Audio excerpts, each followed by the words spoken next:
If sweetness gives us pleasure and glucose keeps us alive, then why is eating more sugar suddenly a problem? The answer isn't about willpower, it's about evolution, dopamine, and how the modern food industry redesigned nature. Let's break it down. Nature's original design. Originally, glucose came packaged inside plants. And here's the key. Wherever there was sugar or starch, there was fiber. Fiber slowed down how quickly glucose entered our bloodstream. Nature built in a protective system. Fruit, fiber, sugar. Roots, fiber plus starch. Seeds, fibers, carbs. Everything came balanced. What changed? Modern food processing flipped that system. The formula became simple. 1. Remove the fiber. 2. Concentrate the starch and sugar. 3. Increase sweetness. Why remove fiber? Because fiber changes texture, breaks down when frozen, shortens shelf life. For example, freeze a strawberry and thaw it. It becomes mushy. That's fiber breaking down. Processed foods are designed to last for months or years, keep the same texture, taste intensely sweet, so fiber gets stripped away. White flour is a perfect example. The bran and germ, where fiber lives, are removed. What's left? Mostly starch. Ask why we love sweetness. This is where biology enters the story. In prehistoric times, sweet equals safe plus energy rich. There are no naturally sweet poisonous foods, so our brains evolved to reward sweetness. When we eat something sweet, dopamine is released. Dopamine is the same chemical triggered by social media scrolling, video games, sex, alcohol, drugs. It's a reward signal, and we crave it. The dopamine experiment. In a 2016 experiment, mice were given a lever that activated their own dopamine neurons. They pressed it constantly. They stopped eating. They stopped drinking. They almost starved. The researchers had to stop the experiment.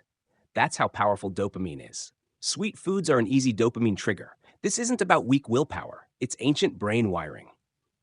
Even fruit has changed. Humans didn't stop at removing fiber. We also bred plants to be sweeter. Ancient bananas were smaller, more fibrous, less sweet. Modern bananas?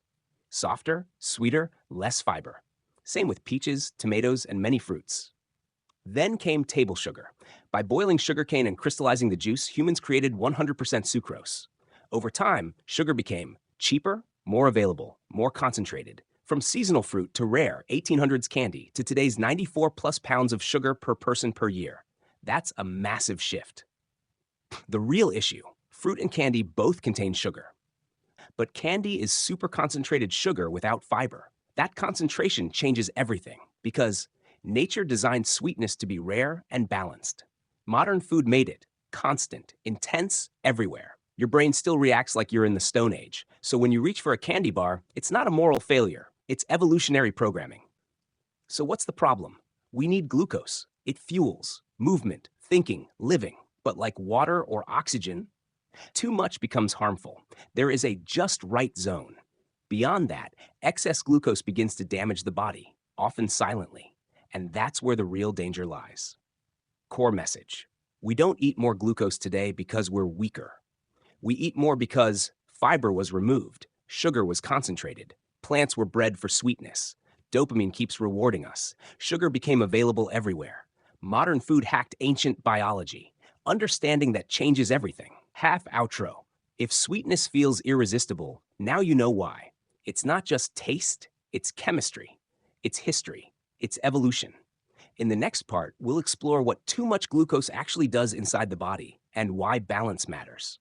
If this helped you understand food differently, subscribe and stay curious. Because when you understand your biology, you make better choices without blaming yourself.